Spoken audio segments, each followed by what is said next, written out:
My boyfriend surprised my deaf brother by learning ASL to communicate with him, but my friends think it's a red flag, and I'm starting to wonder if they're right. I, 21F, met John, 22M, in a college class last semester. He's an overall great guy, and he's very respectful and kind. He also has a great sense of humor, and we have lots of similar interests. We've been friends since then, and we've started dating this July. He's the first person I've ever dated in my life. Last September, he met my family when I visited home for my brother's birthday. My brother, Trev, 19M, has been deaf since birth, so my whole family communicates with him either through sign language, Trev's lip reading, but we still just sign his reflex, or through text. During our small celebration at home, it was clear that my parents liked John. He was very charming, funny, and respectful. He even tried to connect with Trev by typing some of his jokes for Trev to read, although my brother could lip read as well. Whenever John would tell a story, either I or my parents would sign for Trev. My parents said that they're happy that I found a sweet and caring guy in John. Of course, I'm glad to hear this. Before we went back, John and Trev had a quick Call of Duty gaming session. For someone with Trev's condition, he is a really talkative guy lol. He's very expressive and likes to communicate a lot, especially when gaming. Of course, he couldn't outright trash talk, but he does the closest thing with his hands. So, there we were at Trev's room, with John and Trev playing while I was translating for them. I was laughing way too hard because Trev was trying his best to trash talk John, like saying he's weak and trying to say all these expletives, but I'm trying my best to tone it down for John. Meanwhile, I'm also translating John's instructions and strategies for Trev.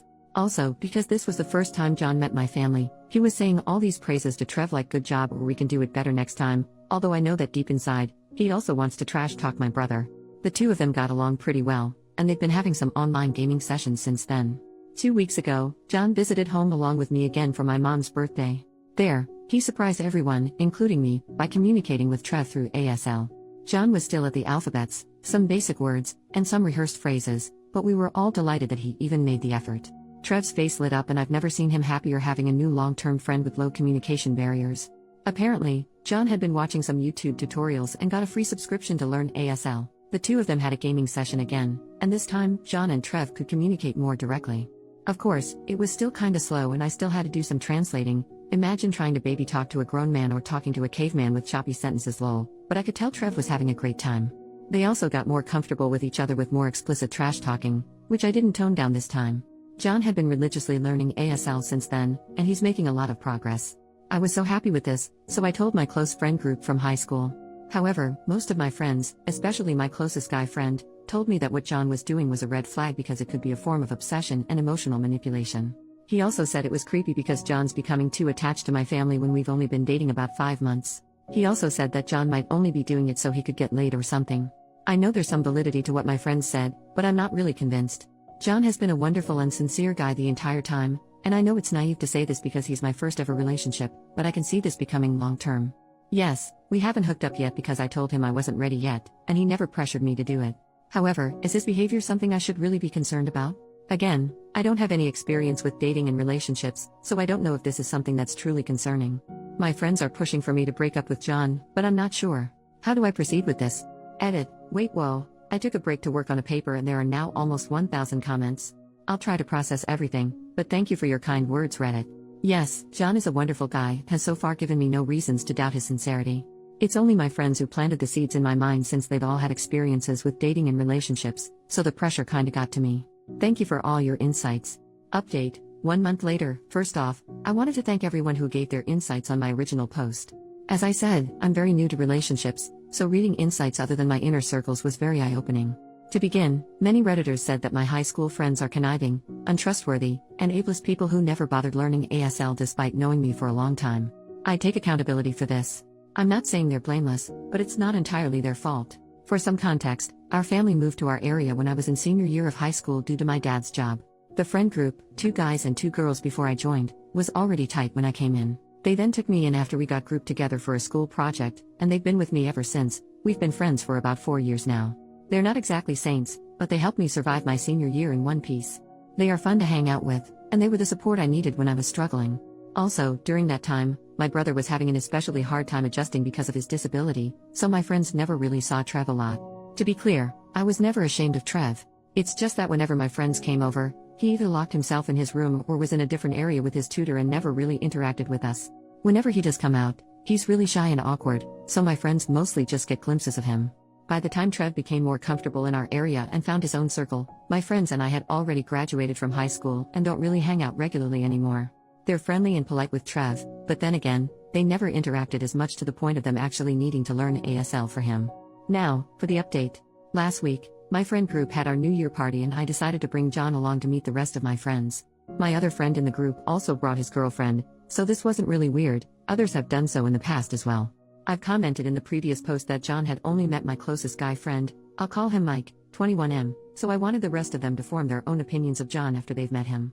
Initially, there was some tension and awkwardness from my friend group towards John. They were a bit cold, and they were throwing some harsh remarks toward him.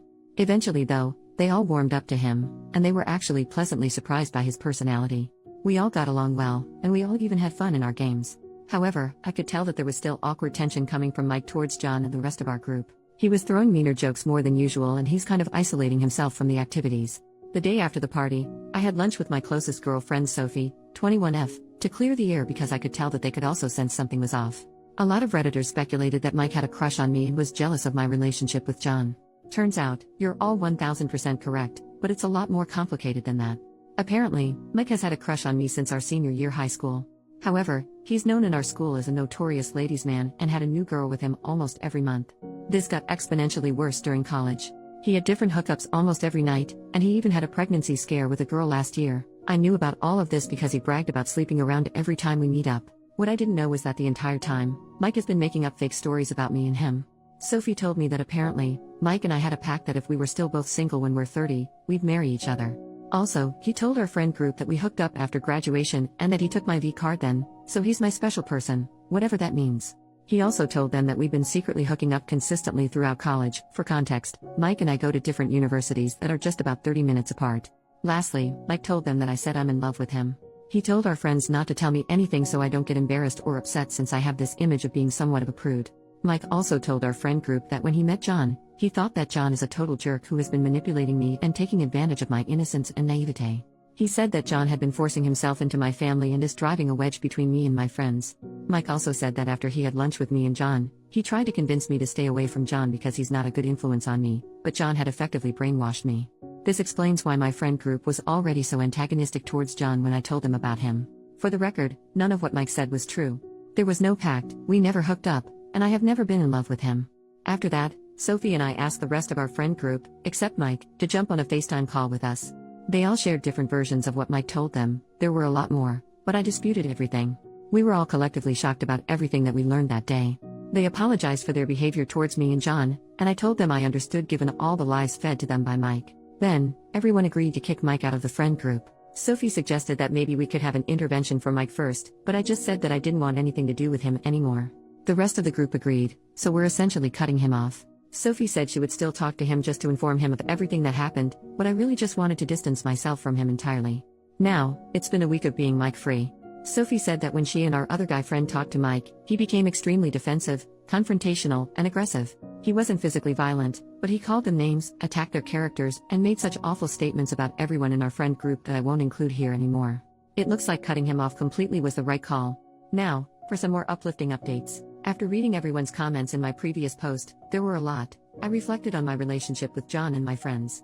I then talked to my parents for advice, since they have the best relationship I know of. They told me that from what they saw of John when he visited our home and how I spoke of him, it seems like he is a legitimately nice person with pure intentions. It also helps that John and I have been friends for months before we started dating, so I already knew his character even when there was less pretense of him trying to impress me. He's already impressive on his own though lol. I then told John about everything that happened and apologized, fully expecting him to be mad at me for doubting him and his intentions. Instead, he said he understood, because of course it was just natural for me to trust my friends and expect them to have my best interests. He then asked me if there was any point in our relationship when I felt uncomfortable or uneasy around him, and I categorically said no. I told him that he's my safe space, and he has nothing to worry about. He then reassured me that his intentions with me are genuine, and he even said that he sees a future with me, which I reciprocated. Also, John and Trev's friendship is still going strong. Trev has participated in one of John's D&D sessions with his friends, and John and I both acted as the translators. We were delighted to see that most of John's friends already know ASL alphabet. Apparently, they had even included it in the lore of their D&D campaign. Also, Trev had been asking John some tips for working out and getting fit lately since they have the same body type but John is more toned. One of his brothers is a fitness instructor. Also, I met John's family for the first time for their annual get-together. It was super fun. There were games and contests. Also, I wasn't prepared for it, but apparently, since their mom is a theater performer and their dad is a music producer, it was their family tradition to have a talent showcase. They gave me a pass this time, but they told me I should prepare something impressive for next year lol. John and his brothers performed Bye Bye Bye Bye in sync, in full Deadpool, Wolverine, and Captain America costumes, while his sisters and their husbands did Defying Gravity from Wicked. Their parents did a medley from The Sound of Music. It was a total blast. I felt their family's warm welcome, and they really treated me as one of their own. I could see where John got his good values and looks from, though I think I need to start taking voice and dance lessons to keep up with them lol. So, that's it for this update. My relationship with John is stronger than ever, and I finally know who my true friends are. If you've made it this far, thank you so much for your time. Happy New Year to us all.